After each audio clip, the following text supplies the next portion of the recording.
everybody, and welcome back to another video. I'm Megan. We are back in my library. I'm a high school librarian, and today I thought I would do sort of a bah humbug video because it is really close to Christmas, and I don't know, this just seemed really appropriate. So there's been a book tag going around about popular books that you'll never read, and there's a bunch of questions for it, but I just thought I would just name a few, honestly, and not really do the actual tag questions.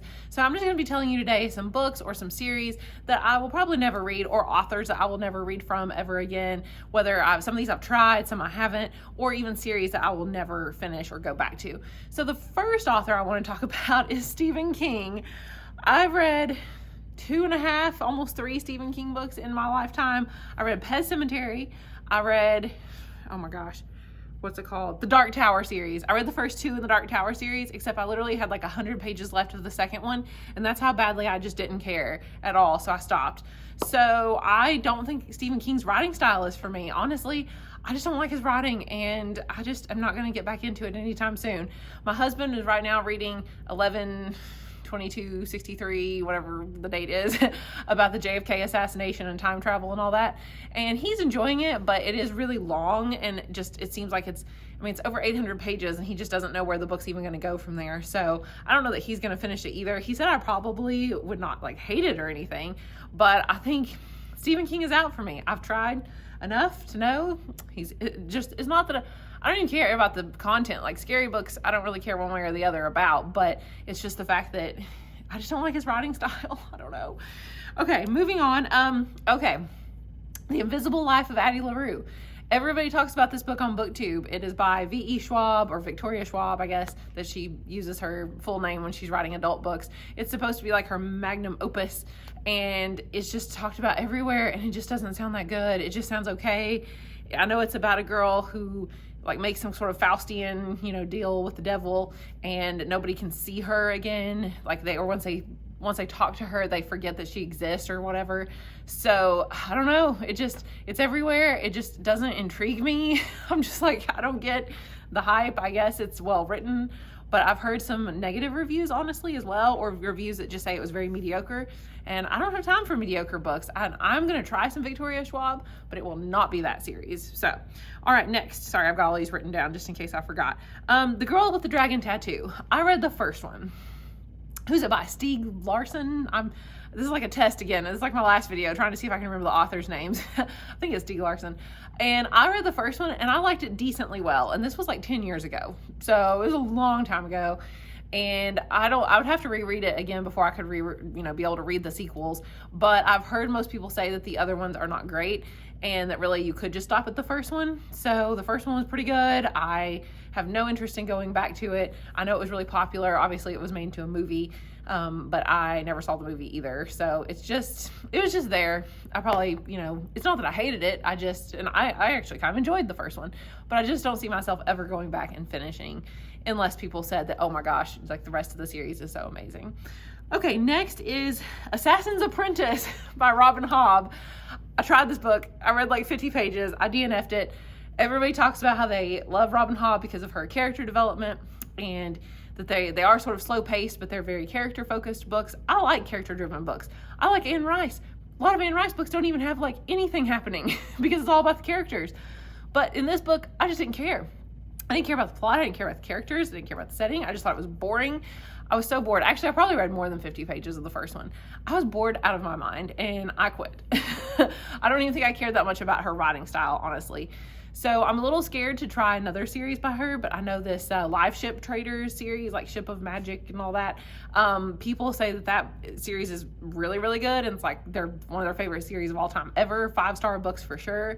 So I guess I will try those and just see if I can get into that a little bit more than the whole Assassin's Apprentice, whatever that series is called, the trilogy, about Fitz, which, yeah, what kind of name is Fitz? I heard another booktuber talking about this. Like, I don't even his name sounds boring. Like, I don't know.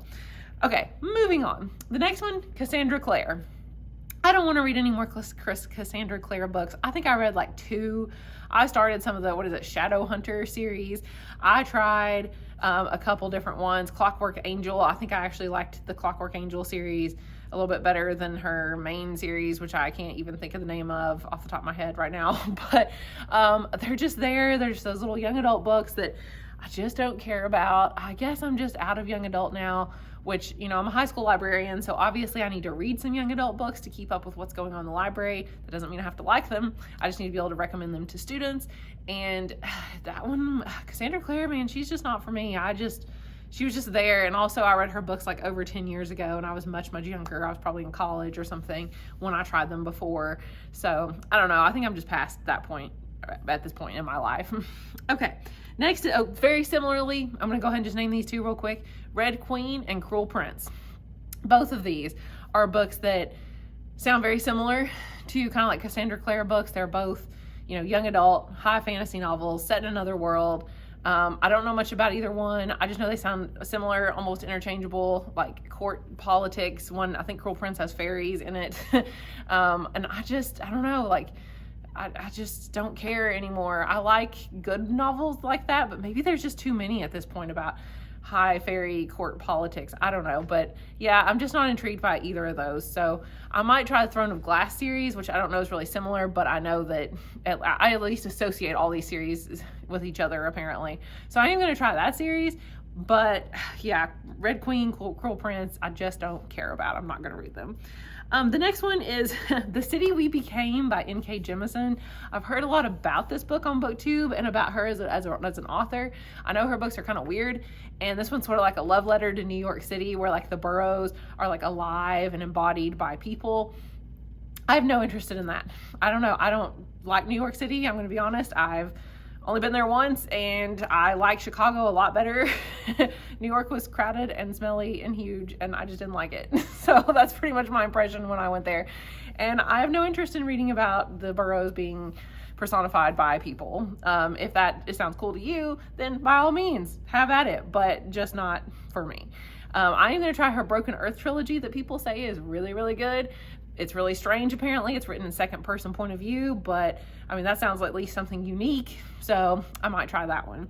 Anything else? Oh, the Wheel of Time series. I'm also going to give up. Never going to try it again. I think I've tried it twice now. Once on audiobook and once reading it physically. And I even bought like 4 of the books or 5.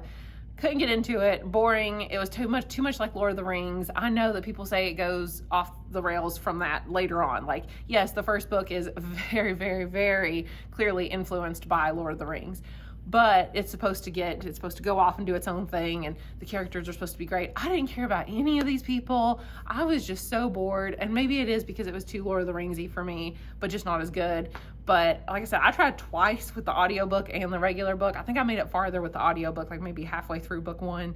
And I don't have the time for books that just don't interest me. How long do you have to give a book before it's like, oh yeah, you know, make it through like the first 2 books or 3 books that are each 500 pages, and then it gets really good. Like, I just don't have time for that anymore. So even though I tell people that, so I'm kind of a hypocrite, because I'm like, oh, the Dresden Files, just get to book 5, you know, or book 4 even, and you'll be good. Or Anne Rice, well, no, Anne Rice is good at book 1, but you know, anyway, I do this though too, so I can't complain. But Wheel of Time series is out for me. And I think the only other one I really want to mention is Brandon Sanderson. He's out. He's gone. I've given him two chances. I tried reading Mistborn, that trilogy, and I tried reading Way of Kings from the Stormlight Archive. Didn't like him. Didn't care about the people. The plots were boring as they could be, slow moving.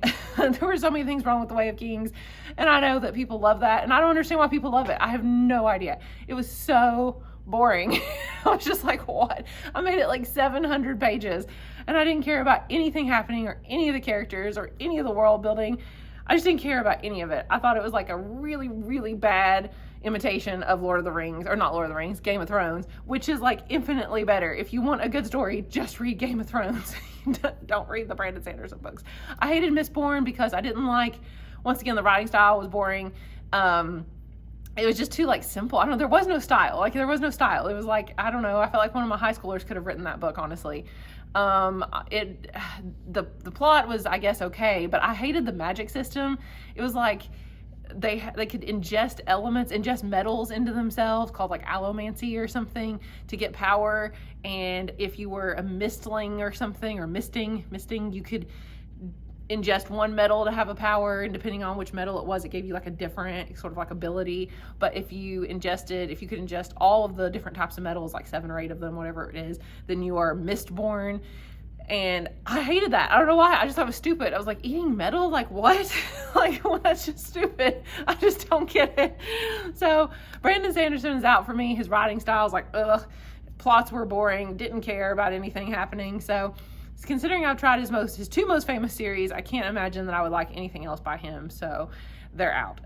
So these are all some pretty popular books. I know people are probably going to even be mad about me talking about them that badly, especially like people love Brandon Sanderson. Once again, I don't understand why at all. I mean, they need to go read George R. R. Martin or Anne Rice, or I don't know, somebody that's actually a really good writer. Anyway. Okay, so, but read what you want, obviously. If you like that kind of thing, sure, maybe it appeals to you for some reason that is unknown to me. Anyway, let me know in the comments if you guys have any books that you think that you will never read that are really, really popular. I have a lot more, but those are just the ones I thought of that are very, very popular, that I hear about all the time on BookTube, and I just have no interest in reading them anymore. So maybe I'll give one of these authors another shot in the future. If I do, I'll let you know, and we'll see how it goes. But thank you guys for watching. Merry Christmas, or bah humbug, should I say in this case, and I will see you guys later. Bye.